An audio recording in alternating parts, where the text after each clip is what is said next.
Now, no one can deny that Nigeria is a country convulsed by insecurity, a conflagration that's lasted for years, triggered by criminal gunfire and costing the lives of thousands of people. So many villages across northern Nigeria turned into ghosts by the brutal onslaught of bandits and insurgents, villages where the flags of freedom no longer fly. Imagine how the victims would have felt as their last moments flashed before their eyes. Perhaps it's a rather sober thought to keep in mind as Nigeria's unbearably self-indulgent National Assembly announces to a frustrated and tired nation plans to hold a national summit on insecurity, something their critics say is likely to be the kind of colossal spending jamboree that this country can no longer feasibly afford. They wonder whether this is another one of those disingenuous fanfare events that appears to be something but ultimately amounts to nothing. Because if the point of the summit is to assess the seriousness of the threat, why bother when those in the eye of the storm, including the armed forces and the people in its rampaging path, already know how serious the threat is and are unlikely to be appeased by a summit? Well, for more on this, I'm joined now in the studio by retired Major General Danjuma Ali-Keffi, who's a security strategist and who was the former general officer commanding the 1st Division of the Nigerian Army. Thank you very much indeed for coming in. Thank you for having me. Sure. First of all, how would you assess the current kinetic threat to security in Nigeria, which has cost so much in terms of lives and property? Thank you very much. No one can deny the fact that the country is at a crossroad. We are faced with multiple crisis situations, and as you introduced, you mentioned earlier on, for over a decade now, the country has been, faced with all these things, and it came to the fore or worsened with the Arab Spring, so to speak, since from about 2011 onwards. Then we had, before the Boko Haram came up, we had situations all over the country, but not at the level that we're seeing today. But with the Boko Haram, something coming up 2011, 2012, and then reaching a height, the tempo, that's the peak somehow in 2013, 2014, it became frightening. And it is only fair to say or to point out that our inability to address the Boko Haram issue is what has led to the insecurity behaving all over the country. And I say this because you may recall 2013, 2014. Now we had a similar situation that is occurring today. So it's like history is repeating itself. Locations after locations fallen to the insurgents, to the criminal groups. Then in 2014, late 2014, 2015, right, we started having a change in the tempo, and we started reclaiming some of the reasons, and up to when mid-2015, when the Buhari administration came, his first term, and then the General Burate was appointed the Chief of Army Staff, General Shakin, the Chief of Defense Staff, Marshal Abubakar Sadiq, the Chief of Air Staff, and Admiral Ibas, then the Chief of Naval Staff. Now, for 2 years, between 2015 to 2017, we had tremendous progress. You saw when we reclaimed most of the territories back, that is, we took back from the Boko Haram, and a lot of credit goes to the entire team that is led by General Shekin. But of course, the architect of that counter-offensive reclaiming of this thing should be given to General Buratai, and then it was almost like what one would call a textbook kind of military operations to reclaim this thing. However, from 2018, right, situation started changing. I say situation started changing. That was when we made a strategic mistake, and I say we.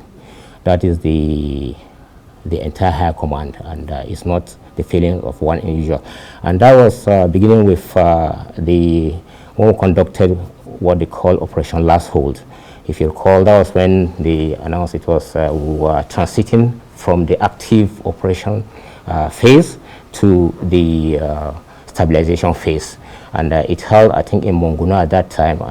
President Buhari was there. There was a show. This thing. Now, but the key thing here was, for that operation to hold, they injected troops from outside the theater, troops who were not familiar with this thing, armed them, equipped them, and then to conduct that thing. But Boko Haram were Nigerian troops. Nigerian troops. Right. But Boko Haram were not sufficiently weakened at that time. But you know, if you recall, also there was that you know, something like technical defeat. I mean, that is alien to military. And there's something called technical defeat. Right. When you yes, defeat, I you do defeat. Recall that. Yes. When you defeat, you defeat. So, but anyway, that Operation Last Hold became a lifeline, because the equipment that the troops went in for that distance were virtually taken over by the Boko Harams, and that gave them a kind of lifeline. That right. was a good distance. So now we had that situation now, you know, reversing some of the gains right. that were made. Then towards mid-2020 to mid-2020, there was an operation that was conducted, a kind of investigation, if I may say, investigation. So let me just be clear on that period. You were saying essentially that around that 2018, 2019 period, yes. people were put into the theater of war who did not have the experience. Yes, it wasn't... and they basically ran away. Is that the point you're making? And left a lot of the equipment no. there. See, this was what happened, right? We had the active troops in the various battalions, in right. the brigades, the task force brigade, tech sectors and all this, that were there conducting the operation. Then, to conduct that Operation Last Hold, which was supposed to culminate in the Nigerian Army Day celebration, what they call right. NASCEL. That was, I think, July 7th, July 6th, that is 2018. So they brought in troops from outside the theater, equipped them to conduct that. And there was a show, military parade, show, you know, airborne display and all that this thing. So those troops essentially who came in were like greenhorns. They right. were troops that were not in combat. They had so no experience of combat. Some had experience, but they were not the troops of the operation. Then Zaman Lafia. Right. No, Lafia Dole. Lafia Dole, then it was named Lafia Dole. So those troops came. They weren't hardened per se, and Boko Haram launched attacks and captured most of the equipment. Right. Now, that was the first strategic mistake we made. Secondly, was in light of that setback, now they activated what they call the super camp concept. Now, they gave up territories for strength. Now, territories that we captured earlier, hitherto, 2015, 2016, 2017, right? They gave them up and then consolidate in terms of having troop security protection kind of distance. So a strong point, so to speak, and then gave up some. So this gave Boko Haram the second breather. They were, you know, ability to roam about. And they regained territory, basically. Yeah, but we gave it up. They didn't right. recapture it from us. We gave up the territories. That is, you know, pulled back and then consolidated in yes, certain strongholds. Absolutely. Right. You know, right now, and then gave them. I mean, but that was a strategic decision. Was it? Was a strategic mistake. This was a mistake, like right. I said, and this one is not. But wouldn't trying to hold those positions have spread your troops too thin? Good. And put them at risk. Precisely. Right. It will have done that. But you see, the thing is that in defensive operation, because at that time we had already claimed virtually the vast, the entire territories that Boko Haram captured, except in the Tumbus, that is by the Lake Chad, the fringes of Lake Chad, where they capture this thing. Now, what we needed to do, right, was to consolidate and build up on that distance. Now, we have what they call principles of defense. When you cite a defensive location, say a body of troops, say a battalion, right, they are cited with certain considerations, what they call the principles. You have what they call depth, you have what they call all-round defense, you have mutual support, you have a reserve and all this. Those are things that a battalion cannot just be dislodged easily, if you observe that. So those things were not done. Again, if I may go back to what I said earlier, when we carried out those reclamation of territories, that is the brilliant moves made by General Burata at that time. That is mid-2015, started from mid-2015 onwards, right, up to 2017, they are about to reclaim this thing. Now, we carried out a surge, but a surge in the sense that the surge, if I just want to quickly make this point, that surge led to compounded the situation that we have today, in the sense that now we pulled out troops from locations all over the country and took them to the northeast. And that was what, led to, all over the country, said southeast, north central, because a location where you have a battalion, say a battalion is, you have anything between 520 to 720, depending on type of battalion you have. Now, you thin out the location, and you leave just about, say, 150, 200 at most. I mean, that is not a battalion unit in being. So that was what gave the gaps that those criminals saw and exploited. And they took advantage of it. And until today, except, I don't know, I was thrown out of the army 2021, so I don't know. When you say you were thrown out, what do you mean? I was compulsory retired. I mean, there was an operation which I led, the Operation Service-Wide, the counterterrorism, to arrest those terrorism financiers, if you recall. It was all over celebrated by even the former president, the former Attorney General, Minister of Defense. When they came out and said we arrested, we picked the terrorism financiers, sponsors, all that. I was the commander of that, and I reported straight to the district. And they were in detention, and that was when we even picked, as a matter of fact, the leader of Boko Haram. The leader of Boko Haram was not Shekau. Shekau, was died. a spokesman, more or less, at the time. Yes, the poster boy, so to speak. But the real leader, we captured him. And incidentally, or ironically, he's not even a Nigerian, but he claimed he's been in Nigeria for some time, but he's not a Nigerian. So, anyway, we arrested those guys, and they were in detention. We were collaborating with so many countries, about 33 countries, a key Western country, the United Arab Emirates, and we got a lot of intelligence from them. We picked those people. Some were picked from the battlefield, from the front line. Some were even outside the country. We picked them, and they were in detention. And then waiting for them to be prosecuted. Then in September, October 2nd or thereabout, next thing I was invited, said for interview at the military police headquarters. And I went there on the 18th, and I was arrested myself and detained in a cell. What for? I don't know. I was 10 initially.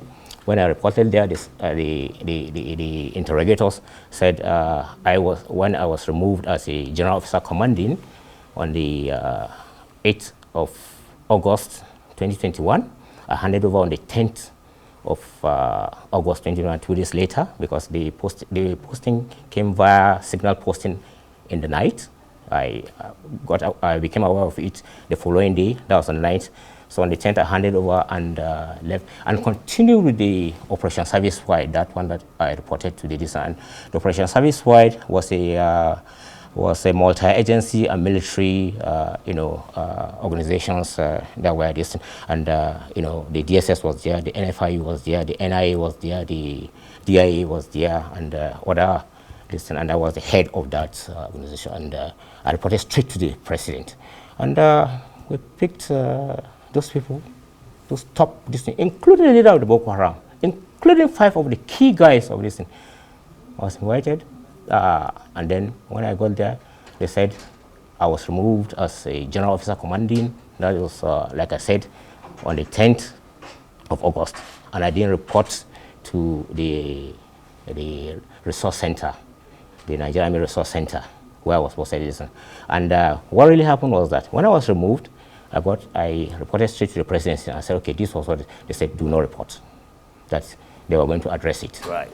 And this thing. So I didn't know it was set up. They kept on this thing. I tried to report, they refused to this thing.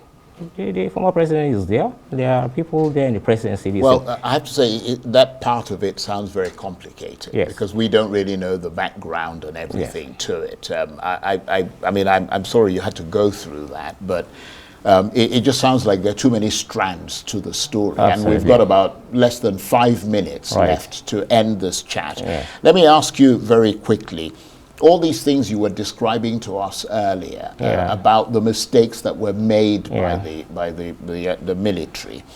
Is there any way to get an assessment of how much this constant, all those things affected Nigeria's defensive capabilities? Do you agree with those who say that the military has been weakened considerably by the knock-on effect of all these things, as well as the ongoing security crisis? Yes. Because now they're stretched too thin. There's no doubt that the military is stretched thin, 1. 2, again, you see, the military, the Nigerian military is a small military, the Nigerian army, if I'm being more specific, considering the vastness of this. Look at Egypt, for instance. Egypt has about 450,000 active personnel, and then they have the auxiliary and all this, and that up to 1.2 million. Right. We don't even have half of that. And Nigeria, look at the population of Nigeria, look at the population of Egypt. Right. So you need many more troops. We need many more. Why aren't they hiring more troops? I don't know. I've been on your show, not this prime time, not the news night, and I advocated for the surge. The surge requires that you recruit more people, yeah, and this, because that is what is. Look at what happened in Russia, the Kursk. Russia is a world power. Nobody is superpower. Nobody can doubt that. But they brought in the but the argument that people are making, North Koreans, yeah, right. The argument is that because of the escalating security crisis and, yeah, what a lot of people are seeing that's happening to the army, yeah, and what people also hear from people like yourself, yeah, who come out and say this is the way it is, yeah, that it's affected the willingness of young Nigerians to be recruited into the army. I mean, because the principal concern for most people is their own safety. I mean, especially when they feel they don't have enough protection and aren't being paid enough, and then they've got to go there to give up their lives. I mean, so you can see why people don't want to join the army. Or is the problem from the recruiters, that they're not going out there to try and recruit people? Well, I think this aspect can best be answered by the defense. Okay. But I just want to add here that the Nigerian army, the Nigerian military, is one of the best who have the warrior spirit in us, our tribes. I mean, if they are well led, right, the Nigerian military. So like all things in Nigeria, it's about leadership. Absolutely. Okay, because one very quick question, because, yes, we've literally got 1 minute left. Yeah. Do you think what do you think of this National Security Summit that the National Assembly is proposing? Absolute waste of time. Complete waste of time. Waste of time. It's not going to solve it. It's not going to solve the problem in the distance. Right now, right, how does it raise morale? We have a situation where troops are literally abandoning location. Look at the gory pictures that come out of their colleagues being killed. Yes, I mean, that was, listen, now we need to retrain the military. Right? We need to recruit more people to have a surge. We need to have strategy. And if I may suggest something to the government, right, we need to reduce this multiple crises that we have. Look at the IPOB issue, the Southeast. This is a political issue. It's not going to, no military solution will solve it. The problem with the south of the north central, Benue and these are. So look, if I may suggest to them, right? Release Nnamdi Kanu. Go into some listen. You did that with the amnesty program during Yaradua time. We need to reduce so that we can focus on the problem in the Northeast. We need to retrain the listen. We need to reduce the pressure on our military. Okay. Right. And again, one important thing. Right. We're out of time, unfortunately. Right. But please come back and talk to us, because what you had to say is very interesting. Major General Danjuma Ali-Keffi is a security strategist. He was the former GOC, General Officer commanding the 1st Division of the Nigerian Army. Great to have you in here. Thank you, Mr. Chester. That's it for this edition of Prime Time. Join us again tomorrow from me and the entire team here in Abuja. Bye-bye, and thank you for watching.